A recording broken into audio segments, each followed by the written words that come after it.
Hello বন্ধুরা, কেমন আছো তোমরা সবাই? আশা করি অনেক অনেক ভালোই আছো। আর তোমাদের ভালোবাসায় আমিও অনেক ভালো আছি, কারণ তোমরা আমাকে যে পরিমাণে ভালোবাসা দিয়েছো এবং সাপোর্ট দিয়েছো তা আমি কোনোদিন ভুলতে পারবো না।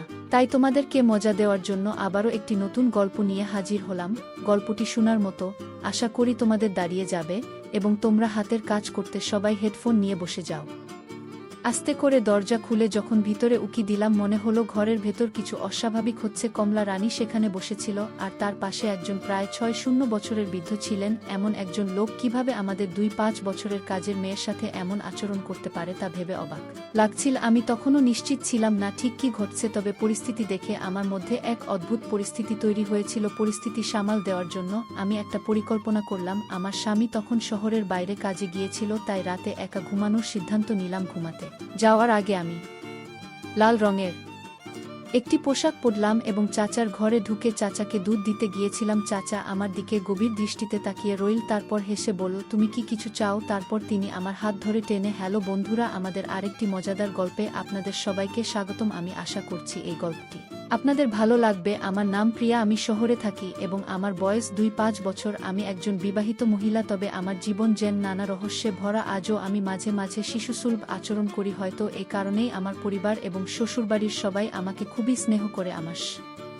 শ্বশুরবাড়িতে কেবল আমার স্বামী এবং তার চাচা শ্বশুর রয়েছেন। চাচা শ্বশুর ৭ বছরের একজন অবসরপ্রাপ্ত সরকারি কর্মকর্তা। তিনি কখনোই বিবাহিত ছিলেন না, তাই তার সন্তানও নেই। প্রতিদিন পেনশনের টাকা এবং গ্রামের সামান্য চাষাবাদ থেকে যা আসে দিয়েই তিনি চলেন। সারাদিন তিনি তার ঘরে বসে টিভি দেখেন বা বিভিন্ন বই পড়েন। আমার শাশুড়ি ও শ্বশুর আমার বিয়ের আগেই মারা গেছেন, তাই বাড়ির পরিবেশ ছিল একটু নিরিবিলি। আমার চাচাও মাঝে মধ্যে আমাদের সাথে থাকেন এবং তিনিও নিজের স্বাস্থ্য বেশ ভালোভাবে ধরে রেখেছেন। চাচা ছিলেন সবসময় ফিট এবং সুস্থ। তার মাথার চুল এবং বর্গ কিছুটা সাদা কিছুটা কালো, কিন্তু তার ব্যক্তিত্বে সবসময় একটা তেজ ছিল। আমি তাকে সবসময় সম্মানের চোখে দেখেছি। আমি নিজেও স্কুল কলেজে খুব মেধাবী ছিলাম, তবে ঘরের পরিবেশের কারণে কখনো ছেলেদের সাথে খুব বেশি বন্ধুত্ব গড়ে তুলতে পারিনি। আমার বন্ধুদের গল্প শুনতাম তাদের এবং তাদের বন্ধুদের অভিজ্ঞতা শেয়ার করত, আর আমি সবসময় চুপচাপ শুনতাম। বয়স বাড়ার সাথে সাথে আমার সৌন্দর্য বেড়ে যাচ্ছিল। অনেকেই আমার সাথে কথা বলতে চাইত, কিন্তু আমি খুব সাধারণভাবে জীবন কাটাতাম। আমি এমন কাউকে খুঁজে পাইনি যাকে আমি পুরোপুরি বিশ্বাস করতে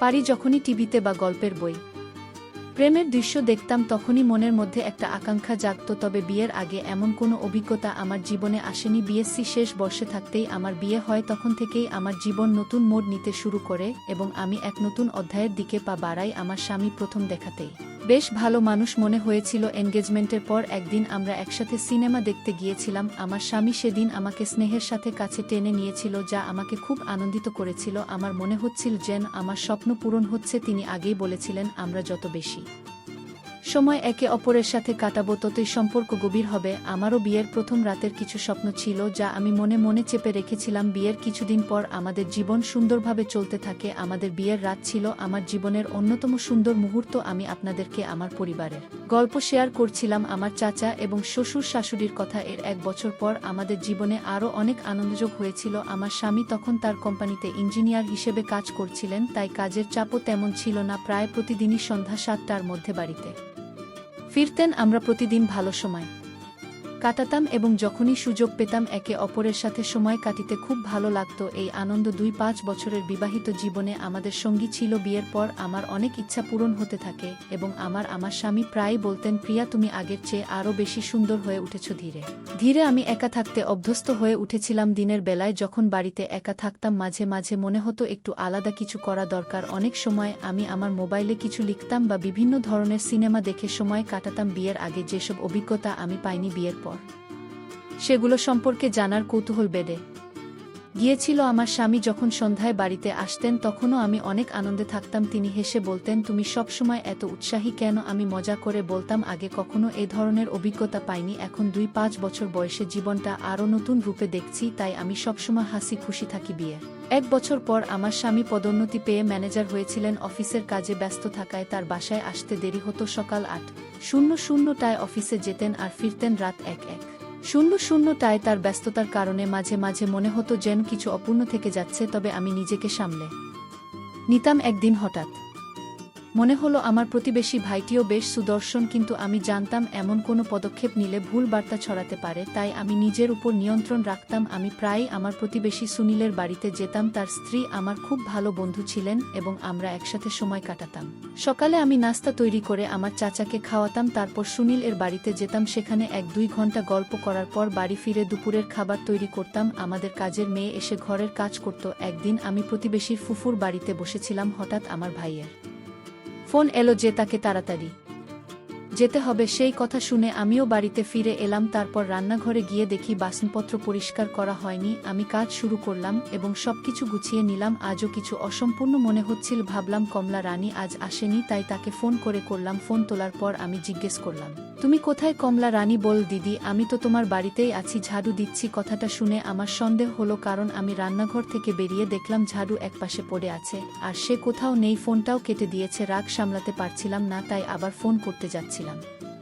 ঠিক তখনই আমি চাচার ঘর থেকে তার কথোপকথনের আওয়াজ শুনতে পেলাম। আমার মনের সন্দেহ আরও বাড়ল, যদি কমলা রানী ঝাড়ু না দেয় তবে সে করছে কি? আমি চুপি চুপি চাচার ঘরের দরজার কাছে গিয়ে কান পাতলাম। সেখানে কমলা রানীর কথাবার্তা শুনতে পেলাম, কিন্তু আজ তার স্বর ছিল কিছুটা অন্যরকম।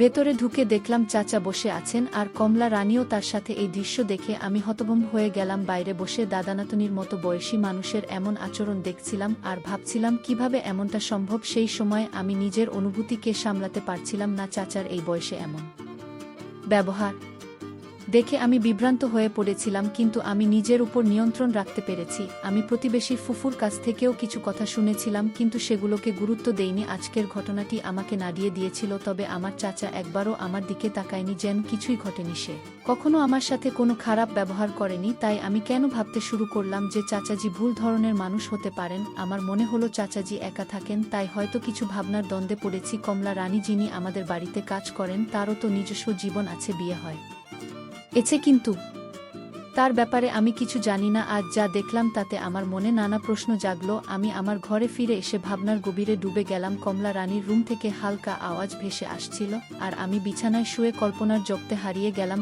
কিছুক্ষণ পরে কমলা রানী চাচার ঘর থেকে বেরিয়ে এসে আবার নিজের কাজে লেগে গেল। আমাকে বিছানায় বসে থাকতে দেখে সে কিছুটা ভয় পেয়ে বলল, আরে ভাবি, আপনি কখনো আসছেন? আমার নিজের কাজ করতে হয়তো ভুলে গিয়েছিলাম। আমি হাসি মুখে বললাম, হ্যাঁ, আমি না এলে আমি জানতে পারতাম না তোমার কাজের ধরনটা কেমন। আমার কথা শুনে সে কিছুটা অপ্রস্তুত হয়ে গেল এবং দ্রুত ঘর ছেড়ে চলে গেল। তার যাওয়ার পর আমি নিজেই ঘর পরিষ্কার করলাম এবং তারপর চাচাকে খাবার দিলাম। দিনের বেলায় যখন আমি একা থাকতাম তখন সেই দৃশ্যগুলো আমার মনের মধ্যে ফিরে আসতো। মনে পড়তো চাচার সাথে কাটানো মুহূর্তগুলো আর স্বপ্নের মধ্যে হারিয়ে যেতাম। স্বামী বাড়িতে থাকলেও অনেক সময় তার সাথে কিছু শেয়ার করতে পারতাম না, কারণ আমার নিজের মনেই দ্বিধায় ছিল। পরের দিন আমি সিদ্ধান্ত নিয়েছিলাম যে চাচার সাথে কথা বলতেই হবে, কিন্তু কিভাবে কথা বলা শুরু করব তা জানতাম না। চাচাজিও আমার দিক থেকে কিছুটা দূরত্ব বজায় রাখা শুরু করেছিলেন। সম্ভবত কমলা রানী আমাদের কথাগুলো জানিয়েছিল যে আমি সবকিছু জানি, তাই কোনোভাবে কথোপকথনের সুযোগ হচ্ছিল না। এই পরিস্থিতিতে একদিন দেখলাম কমলা রানী সালোয়ার স্যুট পরে এসেছে, যা তাকে আগের চেয়ে অনেক বেশি সুন্দর লাগছিল। সে নিয়মিত